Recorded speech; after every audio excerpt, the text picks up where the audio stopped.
आपके सामने जो ग्राफ दिख रहा है ये इन्फ्लेशन का ग्राफ है, मतलब भारत के अंदर महंगाई कितने तेजी के साथ ग्रो किया है उसका ये ग्राफ होने वाला है। ये पिछले 10 साल का ग्राफ है, मतलब पिछले 10 साल के अंदर में हर महीने कितना इन्फ्लेशन रहा है वो इस ग्राफ के अंदर आपको देखने को मिल रहा है। किसी महीने में 7.5% को भी क्रॉस कर दिया है, लगभग 8% का इन्फ्लेशन है, और किसी महीने में आपको 1% का, 2% का, ऐसे करके इन्फ्लेशन देखने को मिल रहा है, और किसी महीने में आपको 8% का इन्फ्लेशन देखने को मिल रहा है। और अगर हम इसको एवरेज करते हैं पिछले 10 साल का, तो वही लगभग 5 से लेकर 6% का इन्फ्लेशन निकल के आता है, जो हम हमेशा कैलकुलेट करते रहते हैं। बट अगर पिछले 3 साल की बात करें तो 3 साल में देखिए, 3 साल के अंदर में आपको अभी के टाइम में सबसे कम इन्फ्लेशन देखने को मिल रहा है। 3 साल के अंदर में आप देखिए सबसे कम इन्फ्लेशन यहाँ पे 4% का है, उससे कम देखिए यहाँ पे लगभग 3.6% का है, 3.6% का है। बट अभी के टाइम में जो पिछले महीने का है, अप्रैल 2025 का जो इन्फ्लेशन का डेटा आया था वो लगभग 3.1% का था। इसका मतलब पिछले 3 साल की बात करें या पिछले 5 साल की बात करें, आपको सबसे कम इन्फ्लेशन अप्रैल 2025 के अंदर में देखने को मिला है 3.1% का। मॉनेटरी पॉलिसी कमेटी यानी कि एमपीसी,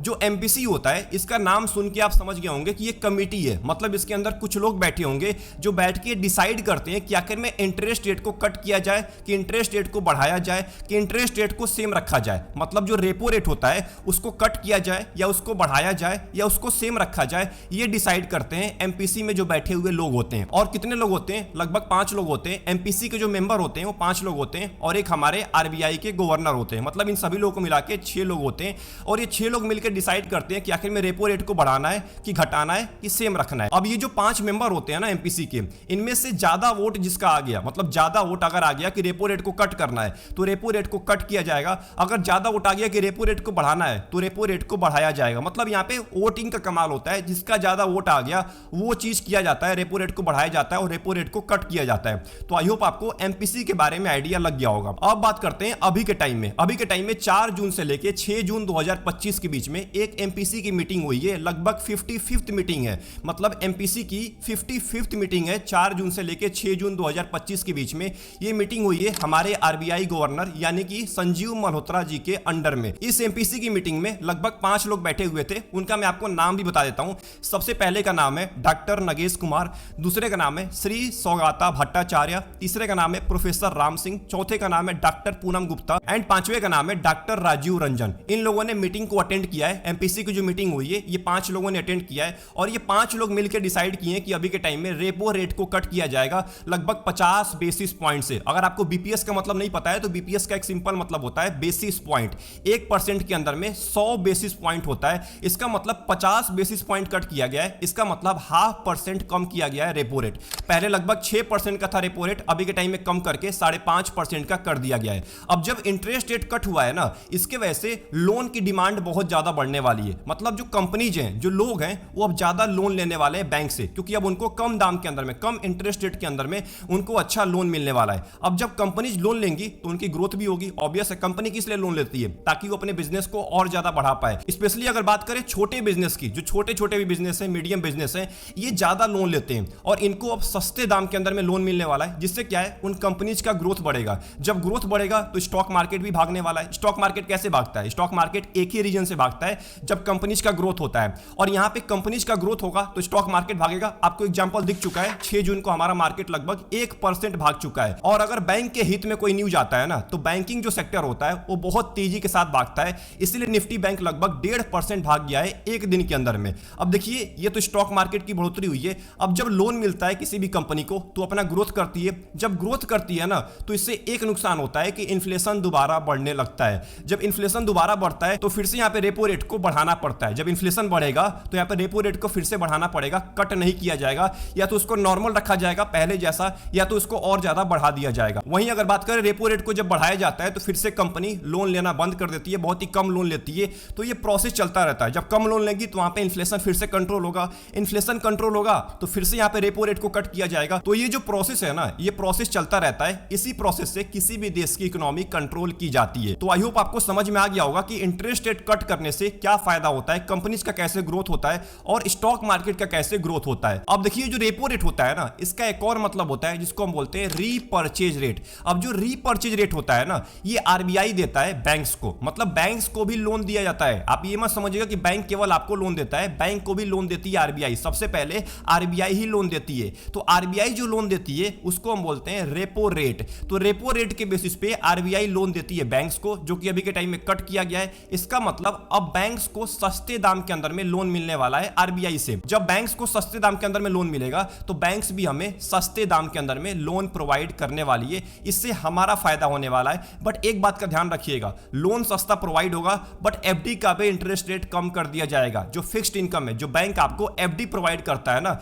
उसका भी इंटरेस्ट रेट कम कर देगी। अब बैंक का एक सिंपल काम होता है, जब आप बैंक के अंदर डिपॉजिट करते हैं पैसा, तो बैंक के पास एक्चुअल में नहीं होता है, वो आपको केवल नंबर में दिखता है, वो बैंक के पास नहीं होता है। बैंक उसको सीधा लोन दे देती है। मतलब बैंक किसी को लोन दे देगी अच्छे खासे इंटरेस्ट रेट पे, 12% पे, 15% पे, 16% पे। अब तो इंटरेस्ट रेट कम हो गया है, तो बैंक को भी अपना इंटरेस्ट रेट कम करना पड़ेगा। सस्ते दाम के अंदर में लोन मिलने वाला है, तो अब क्या होगा ना कि बैंक जो लोन दे रही है वो सस्ते दाम में देगी। अब जो उसके ऊपर इंटरेस्ट रेट मिलेगा वो कम हो जाएगा, क्योंकि बैंक को यहां पे थोड़ा सा नुकसान हो सकता है। इसीलिए बैंक क्या करती है कि जो आपको एफडी प्रोवाइड करती है, क्योंकि एफडी में जो इंटरेस्ट रेट मिलता है वो कहां से मिलता है, वो सिंपल किसी को लोन दिया गया होता है, उसी का इंटरेस्ट रेट आपको कुछ परसेंट एफडी के अंदर मिलता है और कुछ परसेंट बैंक अपने पास रखता है। बैंक लगभग 12% का, 15% का लोन देता है, वहीं आपको एफडी के अंदर में 7-8% का आपको इंटरेस्ट रेट मिलता रहता है। तो जो एफडी के ऊपर इंटरेस्ट रेट आपको मिल रहा है ना, वो लोन की वजह से ही मिलता है। तो अगर लोन ही सस्ता हो जाएगा तो एफडी का इंटरेस्ट रेट भी कम करना पड़ेगा। और इसी वजह से जब रेपो रेट कट होता है ना, तो बहुत सारे बैंक्स बहुत तेजी के साथ अपने एफडी के इंटरेस्ट रेट कम करते हैं। बट यहां पे मैक्सिमम लोग क्या करते हैं ना कि जब रेपो रेट कम होता है तो तुरंत अपने एफडी को बुक कर लेते हैं, क्योंकि यही परफेक्ट टाइम होता है फिक्स्ड इनकम सिक्योरिटी के अंदर पैसा इन्वेस्ट करने का। जो बॉन्ड्स हो गए, एफडी हो गया, इनके इंटरेस्ट रेट बहुत ज्यादा कम हो जाता है। आने वाले बॉन्ड्स की अगर बात करें तो उनके इंटरेस्ट रेट में बहुत ज्यादा गिरावट देखने को मिलेगा। इसीलिए जो अभी के टाइम में इन्वेस्टर्स हैं वो अभी के टाइम में तुरंत बॉन्ड्स के अंदर या एफडी के अंदर अपने पैसों को इन्वेस्ट कर देते हैं, जिससे उनका पैसा लॉक हो जाता है अगले 3 साल के लिए, 5 साल के लिए। क्योंकि जो फिक्स्ड इनकम सिक्योरिटी होता है ना, इनका एक टाइम पीरियड होता है 3 साल का, 5 साल का। तो अगर आप अभी के टाइम में बॉन्ड्स के अंदर में, एफडी के अंदर में पैसा इन्वेस्ट करेंगे तो आपके लिए परफेक्ट टाइम है, क्योंकि कुछ दिन के बाद ना यही बैंक्स क्या करेंगे, एफडी के इंटरेस्ट रेट को बहुत ज्यादा कम कर देंगे, क्योंकि 50 बेसिस पॉइंट से रेपो रेट कट किया गया है। अब यहीं पर निकल के आता है डेट म्यूचुअल फंड, क्योंकि डेट म्यूचुअल फंड के अंदर आपके मैक्सिमम पैसे को गवर्नमेंट सिक्योरिटी हो गया, कॉर्पोरेट बॉन्ड्स हो गया, इनके अंदर आपके पैसे को डाला जाता है। गवर्नमेंट सिक्योरिटी का मतलब सिंपल होता है, गवर्नमेंट आपसे लोन लेती है, आप गवर्नमेंट को लोन देते हैं, गवर्नमेंट आपसे लोन लेती है और उसके बदले में आपको इंटरेस्ट रेट पे करती है, इंटरेस्ट रेट के बेसिस पे आपको पैसा पे करती है। वहीं कॉर्पोरेट बॉन्ड की बात करें तो कॉर्पोरेट वाले अपना बॉन्ड निकालते हैं, मतलब जो कंपनी जो होती है ना बड़ी बड़ी, वो आपसे लोन लेती है और उसके बेसिस पे आपको उस इंटरेस्ट रेट के बेसिस पे आपको पैसा देती है। तो बॉन्ड्स के अंदर आपको लगभग 8 से लेकर 9% का आपको रिटर्न मिलता रहता है, जो कि डेट फंड आपके पैसे को बॉन्ड्स के अंदर इन्वेस्ट करता है। लगभग आपका 100% पैसा बॉन्ड्स के अंदर या फिक्स्ड इनकम सिक्योरिटी के अंदर इन्वेस्ट किया जाता है। तो अभी के टाइम में डेट फंड में एक बेस्ट अपॉर्चुनिटी हो सकती है आपके लिए, अगर आप पैसा पार्क करना चाहते हैं। मैं आपको ये नहीं बोल रहा हूं कि आप पैसा इन्वेस्ट करिए, ये बहुत बड़ी गलतफहमी होती है। लोग क्या सोचते हैं ना कि डेट फंड के अंदर हमें पैसा इन्वेस्ट करना है। भाई डेट फंड के अंदर पैसा पार्क करना होता है, इन्वेस्ट नहीं करना होता है। डेट फंड में आप 5 साल तक, 6 साल तक, 7 साल तक, अगर कोई गोल है आपका, शॉर्ट टर्म गोल है, तो आप उसके लिए डेट फंड के अंदर पैसा पार्क कर सकते हैं। पैसा इन्वेस्ट करना है तो आपको इक्विटी म्यूचुअल फंड में जाना चाहिए, या आप सेफ जाना चाहते हैं तो आप हाइब्रिड म्यूचुअल फंड को चूज कर सकते हैं। देखिए हाइब्रिड म्यूचुअल फंड क्या होता है कि आपके पैसे को डेट के अंदर भी और इक्विटी के अंदर, दोनों के अंदर इन्वेस्ट किया जाता है। अगर आप कंजर्वेटिव हाइब्रिड में जाएंगे तो आपके 70 से लेके 80% पैसे को डेट के अंदर डाला जाएगा और कुछ ही परसेंट पैसे को केवल इक्विटी के अंदर इन्वेस्ट किया जाता है। वहीं अगर बात करें एग्रेसिव हाइब्रिड फंड की, तो यहां पे इक्विटी के अंदर मैक्सिमम पैसे को डाला जाएगा, लगभग 60 से लेके 65-70% पैसे को इक्विटी में इन्वेस्ट किया जाता है और कुछ ही पैसा आपका डेट के अंदर डाला जाता है। तो आप चाहे तो डेट फंड में ना इन्वेस्ट करके आप कंजर्वेटिव हाइब्रिड फंड में भी पैसे को पार्क कर सकते हैं। वहां पे भी लगभग आपको 10 से लेके 11% का रिटर्न मिल जाता है। शॉर्ट टर्म के लिए बहुत ही अच्छा इन्वेस्टमेंट ऑप्शन है डेट फंड। अभी के टाइम में अगर बात करें तो रेपो रेट को कट किया गया है, तो यही सबसे बेस्ट मौका होने वाला है डेट फंड के अंदर पैसा पार्क करने का।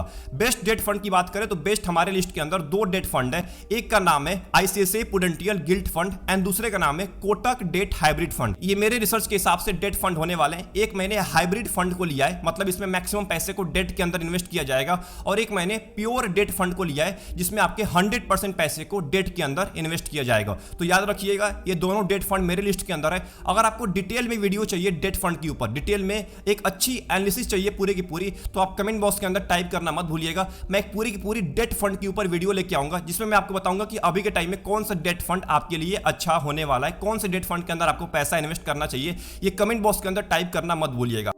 एंड आखिरी में एक इंपॉर्टेंट चीज के बारे में बात कर लेते हैं जिसका नाम है जीडीपी। जीडीपी ग्रोथ के बारे में बात कर लेते हैं। अब ये अनुमान लगाया जा रहा है फाइनेंशियल ईयर 2026 को लेके, जो कि अनाउंसमेंट किया गया था एमपीसी की मीटिंग में कि फाइनेंशियल ईयर 2026 का जो जीडीपी ग्रोथ होने वाला है वो क्वार्टर 1 के अंदर में 6.5% का है, क्वार्टर 2 के अंदर में 6.7% का है, क्वार्टर 3 के अंदर में 6.6% का है एंड क्वार्टर 4 के अंदर में 6.3% का देखा जा सकता है। ये केवल एक अनुमान है, एक बात का ध्यान रखिएगा, इस बेसिस पे आपको तय नहीं करना है कि इतना ही जीडीपी ग्रोथ होने वाला है। हो सकता है ज्यादा भी हो जाए, हो सकता है इससे कम भी हो जाए। अगर इससे कम होगा तो मार्केट नीचे गिरेगा, अगर इससे ज्यादा होगा तो मार्केट बहुत तेजी के साथ भागने वाला है, या अगर इतना भी हो जाएगा ना तो काफी है मार्केट के लिए, मार्केट को बूम करने के लिए, मार्केट को और ज्यादा भगाने के लिए। तो आई होप आपको इस वीडियो से बहुत कुछ सीखने को मिला होगा। अगर कुछ भी सीखने को मिला है वीडियो को लाइक कर दीजिएगा एंड चैनल को जरूर सब्सक्राइब कर लीजिएगा। आपका क्या ओपिनियन अभी के टाइम में रेपो रेट कट को लेके कमेंट बॉक्स के अंदर टाइप करना मत भूलिएगा। और क्या आप अभी के टाइम में डेट म्यूचुअल फंड के अंदर पैसा इन्वेस्ट करते हैं ये भी बताना मत भूलिएगा, क्योंकि अभी के टाइम में परफेक्ट टाइम है किसी भी डेट सिक्योरिटी के अंदर पैसा इन्वेस्ट करने का। मिलते हैं एक और इंपॉर्टेंट वीडियो में, तब तक के लिए अपना ध्यान रखिए। Best of luck, take care.